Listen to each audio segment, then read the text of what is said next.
Next topic is need for political institution. We have seen one example of how the government works. Governing a country involves various such activities. So in order to run a government, we need different types of institution and different types of, you can say, organization who will look after the different types of activities. For example, the government is responsible for ensuring security to the citizen and providing facilities for education and health to all. So it is a duty of the government to look after the security of the citizen and provide different types of education facilities and health facilities to all the people. It collects tax and spend the money, thus raise an administration, defense and development program. So it collect tax and spend the money, and with the help of those money he raised different types of administration, defense and development program for the welfare of the people. It formulates and implements several welfare schemes. So it also made different types of welfare schemes so that the people can be beneficial. Some people have to take decision on how to go about these activities. That means some people they have to take decision how to implement these activities so that the people will be benefited from this. Others have to implement these decision, and others have to implement these decision. That means the person who, there are other person who will decide, who will make law, and there are other person who will implement this law, right? If dispute arises on these decision or in the implementation, there should be someone to determine who is wrong and who is right. So if a, or you can say a group of people who is making a law for a country, and another group of people is implementing those law in a country, so there should be an institution or the organization who will look after if there is any dispute among these people, right? So there should be an organization who will look after whether their decision is right or wrong. Just like in India, we have the Supreme Court of India or High Court.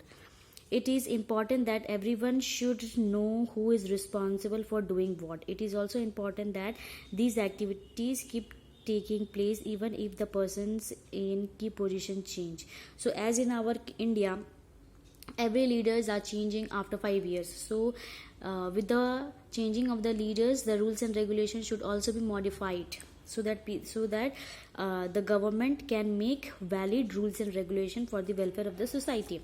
So to attend to all these tasks, several arrangements are made in all modern democracies. Such arrangements are called institutions. So at every level or related to any subjects, an institution have been formed who will look after to that particular matter.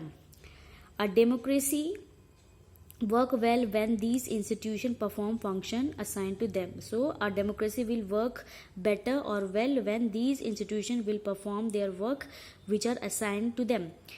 The constitution of any country lays down basic rules on the power and functions of each institution. In the example above, we saw several such institutions at work. The Prime Minister and the Cabinet are institutions that take all important policies decisions. So it is a duty of the Prime Minister and the Cabinet to look after or to make different types of important policy decisions for the welfare of the society.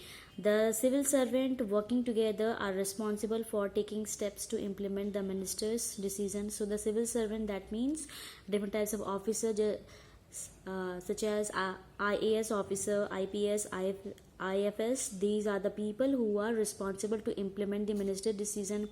Supreme Court is an institution where disputes between citizens and the government are finally settled. So Supreme Court is an institution who will look after if there is any dispute between the citizen, that means us, and the government on any matter. Can you think of some other institution in this example? What is their role? Working with institution is not easy. Institution involve rules and regulations. So in order to run an institution, there should be some rules and regulations so that they can do their work in a better way without any you can say doing some dirty tricks or by corrupting that institution. This can be bind the hands of the leader. Institution involve meetings, committees, and routines. So the institution have their fixed meetings, committees, and routine who will look after their work, or you can say who will look after their day-to-day activities.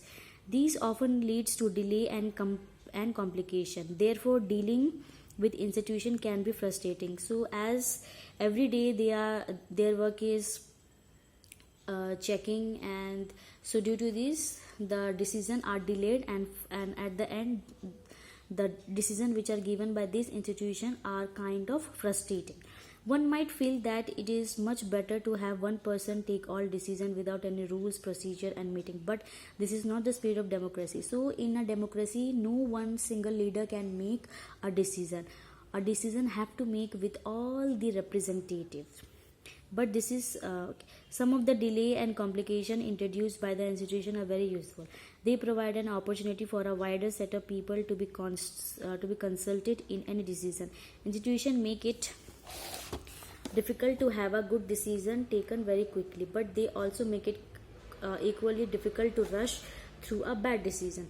This is why democratic government insists on institutions. So these institutions plays an important role in order to make a better decision rather than a bad decision in a urgent way. That means if we will take any decision hurriedly, then that decision can be bad for our country. So in a democracy, the decision should be taken by consulting all the representative, all the matters, by looking at the positive and negative aspect, and finally come to the conclusion. So this is one of the main features why a democratic government insists on institution. And in a democratic government, institution plays a very important role to in order to run the government properly.